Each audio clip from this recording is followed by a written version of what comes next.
warbixintana maanta waxaan ku eegi doonaa tirshada ku guuleystay Miss India iyo Mrs World kuna soo caanbaxday filimka Dandaas ee la daawaday 23 May 2013 waxaana la soo caanbaxday tirshada quruxda adduunka ku guuleystay ee Lara Dutt waana Priyanka Chopra oo Bollywoodka iyo Hollywoodkaba ka dhex muuqata una dhaxda fanaanka reer Mareykan ee Nick Jonas.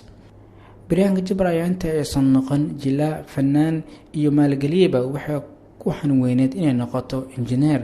Hada warbixintan ku eegi doonaa hadaladii laga diiwaangeliyay tirshadan ay ku aadneed nolosha halka ay ka gaartay. Waxaan rabay inaan noqdo injineerka hawada, laakiin maanta maxaan ahay? Waxaan ahay jilaa, waxaan ahay heesaa, qoraa iyo maalgeliyay.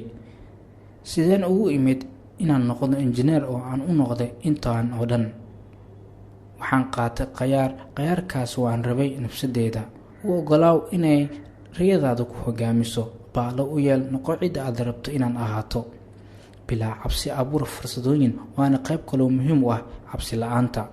Fursadooyinka kuma imaadaan sida ugu dhaqsiyaha badan, wax yar amaba waqti dheer ayaa u dhaxayn kara, laakiin goorma ogaana ma aqoonsan kartaa shaqadeena waa inay nagu aqoonsadaan. Priyanka Chopra ayaa hadalkan dib u milicsiga fursadaha ay heshay iyo sida ay guulaha ku gaartay ka hadashay.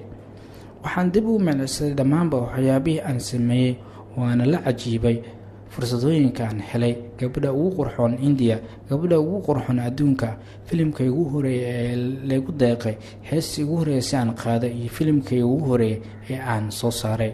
Ma ahayn qorshe abad, waana nooc ka mid ah waxa ay dunida igu hagtay kuna timid fursadooyin. waxa dhan ee aan sameeyay waa wax lagu aqoonsaday, waana hubiyay inaan si adag u shaqeeyay iyo inaanan istuujin fursad walba oo aan helay. Haddaba ugu dambeyn xidigtan ayaa sheegtay in waxaan ay ahaayeen rabitaan iyo halgan xagga nolosha ah, dhib ma lahan halka ay nolosha mararka qaar ku dhigto. Mudana iyo marwooyin tan waa wax loogu yeero hagitaanka, waxaana loogu yeeraa sidoo kale rabitaan. Sidaas daraadeedna dhib ma lahan halka aad nolosha ka joogtid lana imaanaysid wax kugu filan ee aad ku heshid fursadooyinka. wax dhib ahna kuma jabna inaad rabitaan lahaato. ee dumarow dhageysta ayay ku soo xirtay hadaladeeda laga diiwaangeliyay tirshadan lagu magacaabo Priyanka Chopra. haddaba haddaad ka heshana warbixintan la wadaaga asxaabtaada.